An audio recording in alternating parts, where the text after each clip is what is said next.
warahmatullahi wabarakatuh. Bismillah, alhamdulillah, wassalatu wassalamu ala rasulillah, wala hawla wala quwata illa billahil aliyyil azim, amma ba'du. Faqala Allah ta'ala fil Qur'anil Karim, a'udzu billahi minasyaitonir rajim. Bismillahirrahmanirrahim. Wa wassaynal insana biwalidayhi hamalathu ummuhu wahnan ala wahnin wa fisaluhu fi amaini anishkurli wa liwalidayka ilayyal masir. Shadaqallahul azim. Kami wasiatkan kepada kamu, hendaklah benar-benar kamu berbuat baik ya kepada ayah dan ibumu. Ibumu sudah mengandungnya selama 9 bulan dalam keadaan susah payah, dan ditambah lagi susah payah. Maka oleh karena itu bersyukurlah kepadaku dan kepada kedua ibu bapakmu, karena hanya kepada kulah kalian kembali. Ayat ini adalah mengingatkan kepada segenap umat Islam, terlebih para pelajar dan santri, untuk benar-benar berbakti kepada ayah dan ibu, terutama sekali berbakti kepada ibu kita. Sebab kedua orang tua kita, wabil khusus ibu kita, semua cintanya ditumpahkan hanya untuk anaknya, dan semua pekerjaannya hanya dipersembahkan untuk melindungi anak-anaknya. Tidak kenal pagi maupun petang, tidak kenal siang maupun malam. Dia bekerja keras membanting tulang untuk membahagiakan anak-anaknya, karena anak di pandangan orang tua adalah harapan masa depan. Maka betapa sangat kecewanya orang tua ketika anak-anaknya gagal di dalam berjuang untuk membahagiakan kedua ibu bapaknya dan menjadi anak yang manfaat buat dirinya dan orang lain. Itu sajalah cita-cita pagi dan petang, siang dan malam. Semua jerih payahnya akan terobati kelelahan, kecapean, dan semua pengorbanannya ketika anak-anaknya sudah bisa hidupnya bahagia, dan lebih syukur-syukur lagi bisa membahagiakan orang tuanya. Maka ada dalam sebuah hadis qudsi Rasulullah Shallallahu Alaihi Wasallam menjelaskan tentang peran anak untuk kebahagiaan orang tuanya kelak di akhirat.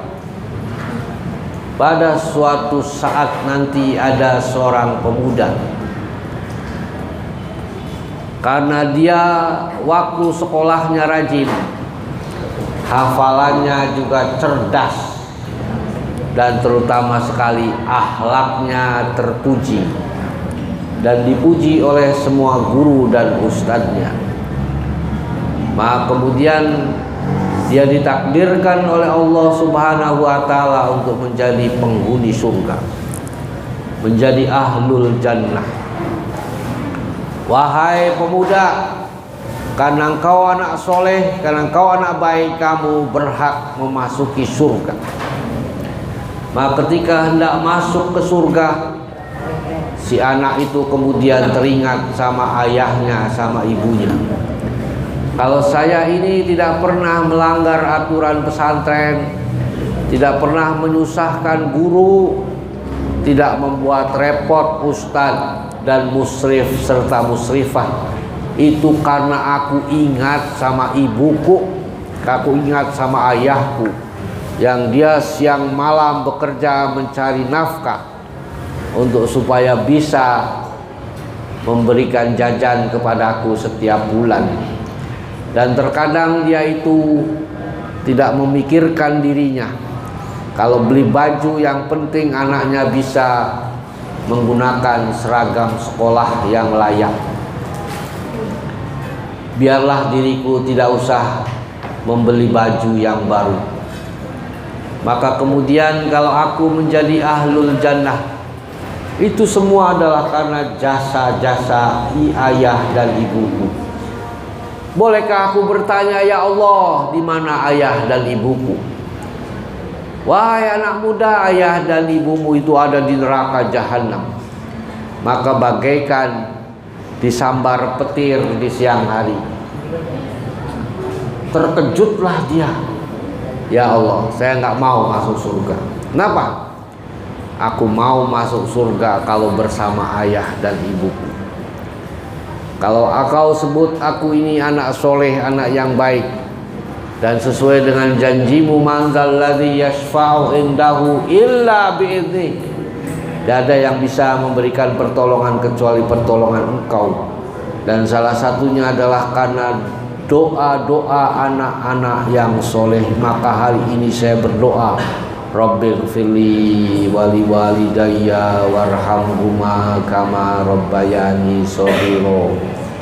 Dari kejauhan nampak sosok manusia laki dan perempuan yang gagah dan cantik kemudian menghampiri dirinya. Tidak ada lagi, itu adalah ayah dan ibuku.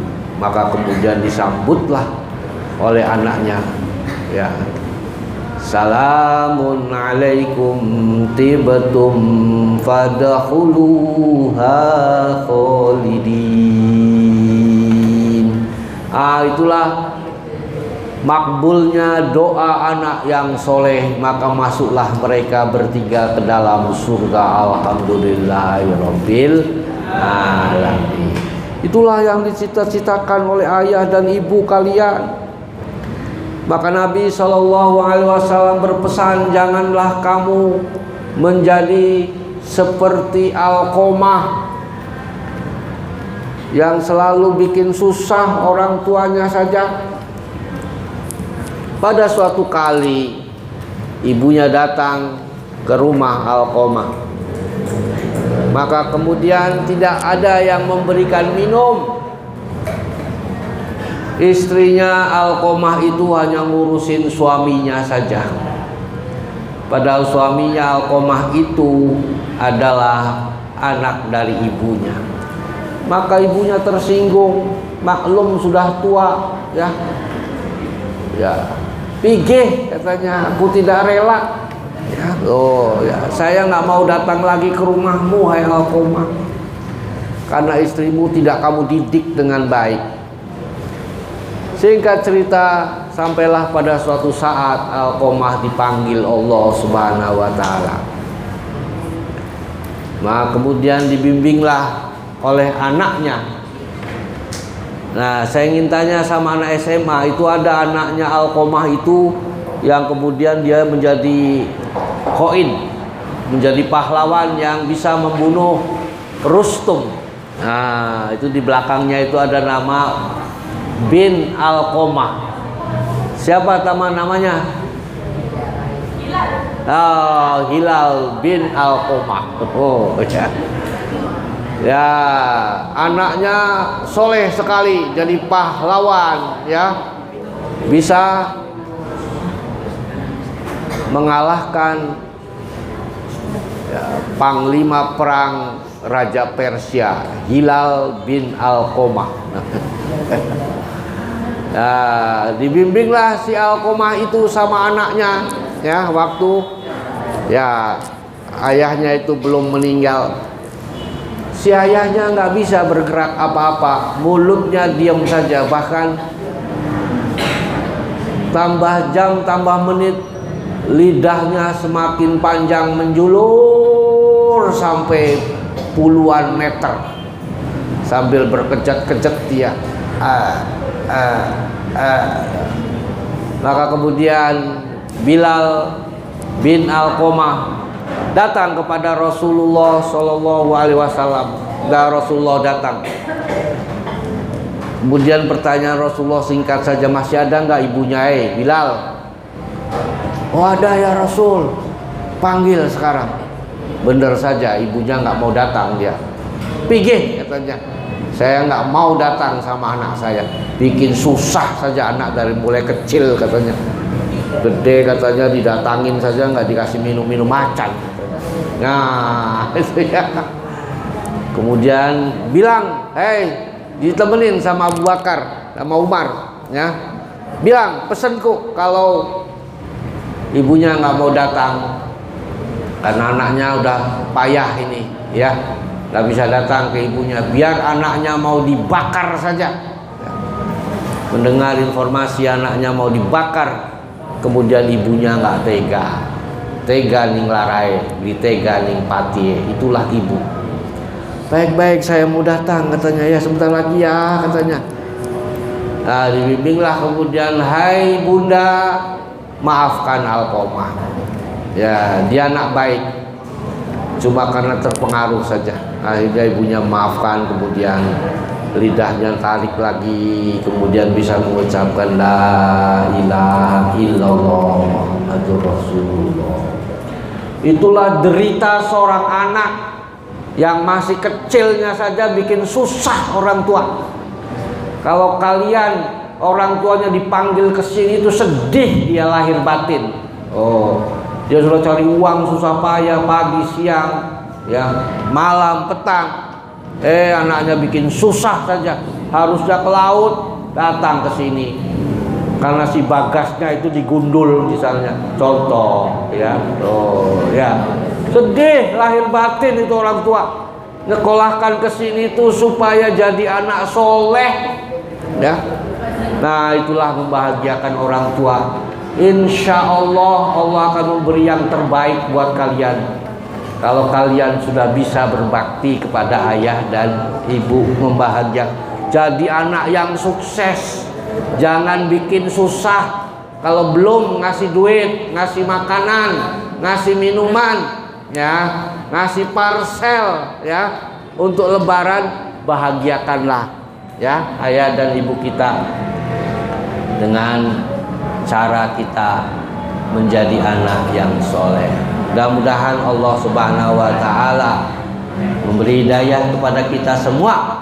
Jelang datangnya bulan Ramadan, bahagiakanlah ayah dan ibu kita sebagai jihad. Nah, ya, Allahu Akbar, Allahu Akbar. Ya, itulah syair doanya Hamka, ya, panggilan jihad, ya, buat santri muslim dan muslimah. Billahi taufik wal hidayah, nasrun minallah wa fathun qarib, wa basyiril mu'minin. Wassalamualaikum warahmatullahi wabarakatuh.